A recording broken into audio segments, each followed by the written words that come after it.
대통령이 내란죄를 저질렀다면 당장 감옥에 쳐넣고 사형시키는 게 마땅합니다. 하지만 남한이 북한 공산당 사회도 아니고 무슬림 사회도 아니기 때문에 사형시켜도 법 절차는 민주적으로 지키는 게 옳습니다. 대통령의 계엄령 선포 한 가지만 해도 헌법과 법률 위반성이 충분하다고 해서 대통령 탄핵 소추안에서 내란죄를 제외하고 비상계엄의 헌법 위반 여부에만 집중하겠다는 국회의 입장은 여러 논란과 문제를 야기하고 있습니다. 내란죄를 대통령 탄핵 사유에서 빼기로 한 것은 헌법재판소가 심리의 신속성을 위해 제안하고 민주당이 받아들인 것인데 그 적법성과 절차적 정당성을 둘러싸고 정치권과 학계에서 격렬한 논쟁을 불러일으키고 있습니다. 잠깐 여기서 좋아요, 구독, 댓글 부탁드려요. 민주당 의원들을 중심으로 국회는 윤 대통령이 비상계엄 선포권을 남용하여 헌법을 위반했다고 주장하며 탄핵을 추진했습니다. 초기 탄핵소추 의결서에는 내란죄와 직권남용죄가 포함되어 있었으나 내란죄를 철회하면서 논의의 초점은 헌법 위반 여부로 좁혀졌습니다.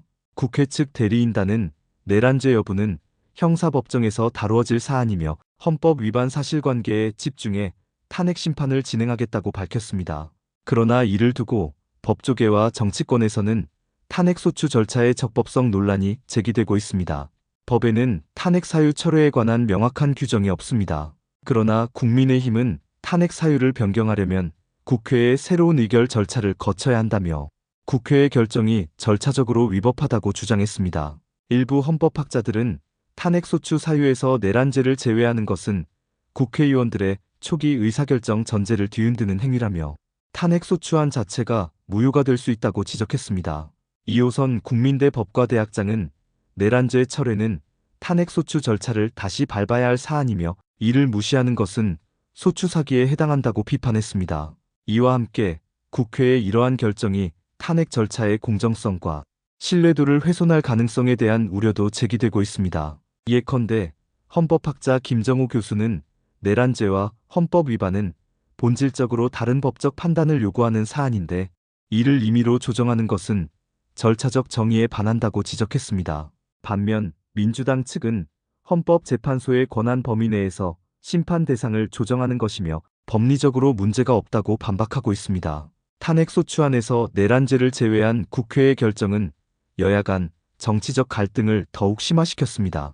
국민의힘은 야당이 재판을 신속히 진행해 이재명 민주당 대표의 사법 리스크를 덮으려는 꼼수를 부리고 있다고 비판했다.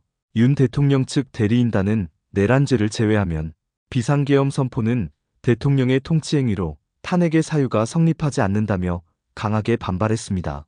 이들은 내란죄는 국민적 관심사이며 이를 평가하지 않고 탄핵을 논의할 수 없다고 주장했습니다. 반면 민주당은 헌법재판소에서 형법 위반 여부를 다룰 필요 없이 헌법 위반 사실관계에 집중하는 것이 합리적이다며 국회의 결정을 옹호했습니다. 민주당 인사들은 탄핵 심판의 성격에 맞게 일부 사유를 조정한 것일 뿐 본질적으로 문제가 없다고 강조했습니다. 그러나 학계와 일부 정치권에서는 이러한 방식으로 탄핵 요건을 완화하면 언제든지 대통령을 탄핵할 수 있는 위험한 선례가 될 수 있다는 우려가 나오고 있습니다. 여론 역시 극명하게 분열되고 있습니다. 최근 여론조사에 따르면 탄핵 소추안을 지지하는 응답자 중 일부는 내란죄 철회가 신속한 탄핵 절차를 위해 필요하다는 입장이지만 반대 응답자들은 이는 국회가 정치적 목적으로 탄핵을 남용하려는 시도로 보고 있습니다. 이러한 여론 분열은 향후 정치적 논의에서 여당과 야당 모두에게 부담으로 작용할 전망입니다. 한편 민주당과 국민의힘 양측 주장 중 어느 쪽이 더 합리적으로 보입니까? 양측 주장은 각각 합리성을 갖추고 있으나 법리적 관점에서 국회의 결정이 더 논란의 여지가 크다는 의견이 많습니다.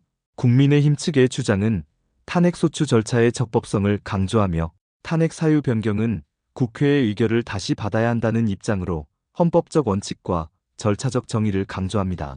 반면 민주당 측은 헌법재판소의 탄핵 심판 대상 조정 권한을 근거로 내란죄 철회는 심판의 신속성과 효율성을 위한 것이라고 주장합니다. 국민의힘의 입장은 탄핵 절차의 공정성과 일관성을 강조하며 탄핵소추안 변경이 법적 근거 없이 진행된다는 점에서 설득력을 얻고 있습니다. 그러나 민주당 측의 주장은 실질적인 헌법 위반 여부에 집중하자는 현실적인 접근으로 보일 수 있어 정치적 계산이 깔려 있다는 비판을 받으면서도 법리적 타당성을 일부 인정받고 있습니다. 그렇다면 법적, 절차적 측면에서 국민의힘의 주장이 상대적으로 더 설득력을 가질 가능성이 높습니다. 하지만 헌법재판소가 내란죄 철회가 심판의 효율성을 높이고 탄핵의 본질적 요건에 집중하는 것이라는 논리를 수용한다면 민주당 측 입장 역시 합리적으로 평가될 수 있습니다. 절차적 정당성과 법적 기준을 중시하는 국민의힘 측의 주장이 상대적으로 더 설득력 있다고 판단하는 근거는 다음과 같습니다. 먼저 국민의힘은 탄핵 사유의 변경은 국회의 새로운 의결 절차를 거쳐야 한다고 주장합니다. 이는 절차적 정의를 강조하는 헌법적 원칙에 부합합니다. 탄핵 소추는 국회의 고유한 권한이며 사유의 변경이 초기 소추안 의결과 다른 내용이라면 국회의 재의결이 필요하다는 주장은 법리적으로 정당성이 있습니다. 한편 민주당 측은 탄핵 소추안의 사유를 일부 철회하는 것이 가능하다고 주장하지만 현행 법률에는 탄핵 소추안 변경에 관한 명확한 규정이 없습니다. 이러한 상황에서 절차적 정의를 준수하는 쪽이 더 안전하고 법리적 일관성을 유지하는 접근으로 평가됩니다. 국민의힘 측은 내란죄를 제외하는 행위가 국회 결정을 왜곡하고 탄핵 소추의 신뢰도를 떨어뜨린다고 지적합니다. 이는 대통령 탄핵이라는 중대한 사안에서 국민적 신뢰를 유지하는 데 필요한 요소입니다. 일부 헌법학자들도 국회의 이번 결정이 소추 사기라는 표현까지 사용하며 민주적 절차를 훼손할 수 있다고 비판합니다. 한편 민주당은 헌법재판소가 탄핵 사유를 조정할 권한이 있다고 주장하지만 헌재의 역할은 국회의 탄핵 소추에 대한 심판이지 소추안 자체를 조정하는 것이 아닙니다. 국민의힘의 주장은 헌재가 초과 권한을 행사하지 않도록 제한하고 국회의 책임을 강조하는 방향으로 해석될 수 있습니다. 민주당의 주장은 탄핵 심판의 신속성과 효율성을 강조하며 현실적인 문제를 다루고자 합니다. 그러나 이는 절차적 정의를 약화시키고 결과적으로 탄핵 소추의 법적 근거를 약화시킬 수 있다는 비판을 받을 가능성이 높습니다. 헌법재판소는 헌법적 가치와 절차적 정의를 중시하는 관점에서 논리를 수용할 가능성이 크며 이는 향후 탄핵 절차와 관련된 기준을 명확히 하는 데 기여할 수 있을 것입니다. 따라서 국회는 탄핵 소추안 원안대로 내란죄 사유를 빼지 말고 그대로 두어 대통령의 파면 가능성을 더 높이는 것이 옳습니다. 민주당이 왜 대통령의 탄핵 사유를 경감하려고 하는지 그 이유는 정확히 알 수 없지만 대통령을 확실하게 파면시키고 감옥에 보내 사형시키려면 탄핵 사유가 많고 죄가 무거울수록 유리합니다. 결론이 어떻게 나올지 모르지만 헌재의 최종 판단과 그에 따른 후속 절차가 대한민국 정치사에 중대한 영향을 미칠 것으로 보입니다. 특히 이번 사건은 대한민국 민주주의와 법치주의의 핵심 원칙을 시험하는 계기가 되고 있습니다. 헌재의 결정은 단순히 이번 탄핵 사건의 결론에 그치지 않고 앞으로의 대통령제 운영과 헌법적 가치 수호의 방향성을 결정하는 데 중요한 선례가 될 것입니다.